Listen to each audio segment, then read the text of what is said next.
Grüß euch. Zum Thema österreichische Waffenbesitzkarten. Ein grober Überblick, wie funktioniert das? Wann kriege ich eine, wann ich eine will?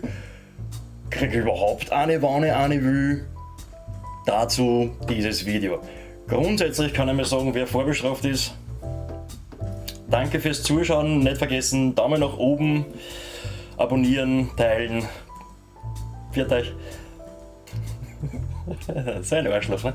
Ja, könnt ihr es trotzdem gerne anschauen, das ist mir wurscht. Bisschen Information schadet nicht. Allen anderen kann ich mir sagen, man unterscheidet in Österreich grundsätzlich zwischen der Waffenbesitzkarten, dem Waffenpass und der Jagdkarten. Jagdkarten kann ich leider nichts dazu sagen, was das alles beinhaltet, das muss ein Jäger machen, bin ich nicht. Fick dich. Der Waffenpass ist im Prinzip nichts anderes wie die Waffenbesitzkarten, nur mit der Berechtigung zum Führen der Waffe, also man darf es bei sich haben, meistens nur während der Ausübung von einem bestimmten Dienst, Security, Taxler, ganz selten, im Bundesheer, Polizei, was auch immer.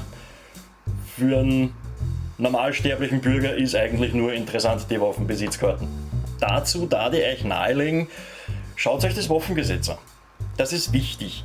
Ich werde einen Link zum Waffengesetz in der derzeit gültigen Fassung in die Videobeschreibung absetzen. Da ist auch ein Button auf der Webseite. Ihr könnt es euch als Word-Dokument anzeigen lassen. Ihr könnt es euch als PDF downloaden, überall hin mitnehmen. Schaut euch das an. Besonders für einen Anfänger ist einmal interessant Paragraph 21 Absatz 1, in dem steht, die Behörde hat verlässlichen EWR-Bürgern, die das 21. Lebensjahr vollendet haben, auf Antrag eine Waffenbesitzkarte auszustellen. Wichtig bei solchen Sachen ist immer der Wortlaut. Die Behörde hat auszustellen. Die müssen das machen. Das ist euch ein Recht, solange ihr nachweisen könnt, dass ihr verlässlich seid und eben 21 Jahre alt seid, nicht vorbestraft und nichts, kennen die nicht aus. Es kann je nachdem, wo ihr seid, wer für euch zuständig ist, Polizei oder BH, wie gut, dass ihr mit den Leuten umgehen könnt und wie begeistert die sind von euch am Vorhaben, kann es ein bisschen dauern. 2 bis 3 Monate könnt ihr schon einrechnen, bis der Antrag durch ist. Nachdem einige andere wichtige Voraussetzungen erfüllt worden sind. Ihr müsst nämlich eure Verlässlichkeit nachweisen, so wie es da drinnen steht. Damit ist gemeint im Normalfall das psychologische Gutachten. Wer es eventuell bei der Hand hat, kann sich anschauen. Paragraph 8 im Waffengesetz Absatz 7. Bei erstmaliger Prüfung der Verlässlichkeit hat sich die Behörde davon zu überzeugen, bla bla bla bla bla, psychologisches Gutachten machen. Wir schauen, dazu gibt es glaube ich im Internet eine Liste, das schreibe ich mal gleich auf, Liste von Psychologen, die eine solche Überprüfung durchführen. Bei denen meldet euch, macht euch einen Termin aus und macht einfach den Test. Psychologisches Gutachten ist ein Kreuzertest mit 3 Fragebögen auf alle Fälle, wenn es nicht sogar 4 oder 5 sind. Mehrseitige Fragebögen könnt ihr einrechnen, 1,5-2 Stunden. In den Tests geht es vorwiegend darum, Aggressionsbewältigung. Wie gehe ich damit um, wenn wir die Gefahr einsteigen? Verhalten in Stresssituationen. Ich höre was in der Nacht und mir geht die Pumpen. Ja? Einfach um festzustellen, was für ein Typ bist du. Bist du einer, der was einer Konfrontation eher aus dem Weg geht, oder bist du einer, der was sofort in die Goschen haut, wenn sich eine Konfrontation nicht vermeiden lässt, bist du trotzdem einer, der was das eher gewaltfrei zu lösen versucht, oder greifst du sofort zur nächstbesten Waffe und wenn es nur ein Stein ist, was für ein Typ bist du? Weiters wird angehandelt, trinke hin und wieder was, ist vielleicht hin und wieder ein bisschen öfter als hin und wieder. Oder hörst du Stimmen? Solche Geschichten halt einfach. Wie gesagt, du sollst nachweisen, dass du verlässlich bist. Braucht jetzt keiner anscheißen. Ist nicht der Rede wert. Also jeder halbwegs normale Mensch kommt da durch. Wichtiger Punkt beim psychologischen Gutachten ist allerdings der Preis. Das ist wenn man die Waffenbesitzkarten macht, mit Abstand das teuerste. Schlagt im Normalfall zu mit so Derzeit sind es um die 180 Euro. Ich bin mir sicher, es ist seitdem ich gemacht habe wieder ein bisschen teurer geworden, also 200 Euro. Das Gutachten, wenn ihr es dann mit der Post zugeschickt kriegt, das Ergebnis ist gültig ein halbes Jahr. Innerhalb dieses halben Jahres habt ihr Zeit, dass ihr den nächsten Punkt anhagelt, und zwar den Waffenführerschein. Der Waffenführerschein ist im Prinzip nichts anderes wie ein Nachweis dafür, dass ihr im Umgang mit Schusswaffen geschult worden seid und den wichtigsten Sachen im Waffengesetz unterrichtet worden seid. Je nachdem, wo man es macht, dauert es von einer Stunde aufwärts bis zu einem halben Tag. Also wenn es wer wirklich ernst nimmt und ernst mahnt, kann das schon 3-4 Stunden dauern, und da kriegt man dann auch wirklich was mit. Kosten im Normalfall ab 60 Euro um und um. Also ist jetzt nicht so tragisch. Gültig 5 Jahre. Habt ihr jetzt euch ein psychologisches Gutachten und euch einen Waffenführerschein, geht's damit ab zur Behörde, euch einen Antrag für die Waffenbesitzkarten ausstellen. Ein wichtiger Punkt, wenn man einen Antrag stellt, ist nur die Rechtfertigung. Warum will ich eine Waffe haben? Wozu brauche ich eine Waffe?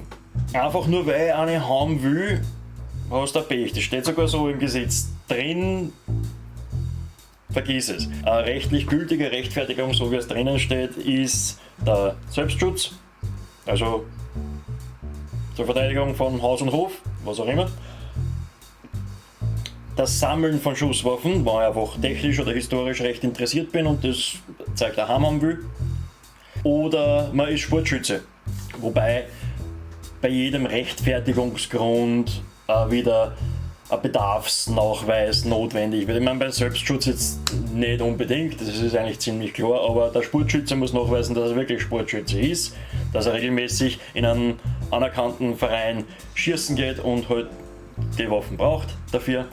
Der Sammler muss mit entsprechender Literatur oder vielleicht einem kleinen Fachgespräch nachweisen, dass er halt wirklich am Sammlungsgegenstand, an sein Thema der Sammlung dementsprechend interessiert ist und Fachwissen eben nachweisen kann und so weiter. Also es kriegt nicht einfach jeder Wahnsinnige erkrochen, der was einfach nur eine haben will. Gibt's nicht. Thema erledigt. Kosten für dem Ganzen, ich habe das letzte Mal gezahlt für die Erweiterung von der WBK 117 Euro, nochmal für den Antrag und die Karten nur mal sagen wir um die 120 Euro, weil es sicher auch nicht billiger geworden ist. Insgesamt sind wir jetzt also bei einem Kostenpunkt von, rund mal auf, um die 400 Euro für die Waffenbesitzkarten. Wie gesagt, das psychologische Gutachten, der Waffenführerschein und der Antrag für die WBK. Plus minus 50 Euro. Ja, plus 50 Euro. Ja, wie gesagt, kann dann 2 bis 3 Monate dauern, aber dann kriegt ihr euch eine WBK per Post zugeschickt. Nur wozu brauche ich die jetzt eigentlich? Das haben wir noch nicht gesagt. Für was brauche ich eine WBK? Waffen der Kategorie B. Kategorie B ist, kurz zusammengefasst, Faustfeuerwaffen, also Pistolen, Revolver, halbautomatische Gewehr, Karabiner, Pistolenkaliber, Karabiner und Repetierschrotflinten. Alles andere wie stinknormale Jagdgewehr, Kleinkaliber, Repetierer oder einläufige, doppelläufige Schrotflinten sind Kategorie C und somit ab 18 frei erwerblich. Braucht man keine WBK. Registrieren muss man es sowieso, aber braucht man keine WBK oder sonst irgendwas dazu. Ansonsten erwähnenswert war noch die polizeiliche Überprüfung, sofern man eine WBK hat, Schusswaffen daheim hat, kommt alle 5 Jahre einmal die Polizei zu Besuch, gerne auch unangemeldet, und schaut nach, passen die Waffen, hat man nicht mehr oder weniger, als was eigentlich in der WBK eintragen sind. Wie schaut es aus mit der sicheren Verwahrung von den Schusswaffen? Sind sonst noch Angehörige im Haushalt, die was darauf Zugang haben, wo es keinen haben sollten und so weiter. Also generelle Sicherheitsüberprüfung, ob das alles passt. Und nach dieser polizeilichen Überprüfung ist der Waffenführerschein zu erneuern. Vorher macht es keinen Sinn. Der Waffenführerschein gilt 5 Jahre, aber im Prinzip gilt er die 5 Jahre bis zur nächsten polizeilichen Überprüfung. Das heißt einfach, nachdem die Polizei einen Daumen drauf gegeben hat, dass alles gut ist, einfach den Waffenführerschein erneuern. Das sind dann noch einmal die 60 Euro, diesen kleinen Kurs nochmal machen, dann mal anhuchen, dann mal schießen gehen. Und dann hat man wieder 5 Euro. Ja, im Großen und Ganzen war es das an und für sich gewesen. Wie kriege ich in Österreich ein WBK? Grobe Zusammenfassung. Ich werde dann noch extra Videos, ich habe vor, dass ich noch extra Videos mache, wo man ins Waffengesetz ein bisschen detailreicher einsteigen und das ein bisschen genauer durchnehmen. Bin zwar kein Rechtsexperte, aber sowas findet man ja relativ selten bis gar nicht irgendwer, der sich das Waffengesetz ein bisschen anschaut, mit die Leute und sämtliche Klarheiten restlos beseitigt. In dem Sinn sage ich jetzt erst einmal danke fürs Zuschauen. Vielleicht bis zum nächsten Mal. Für euch.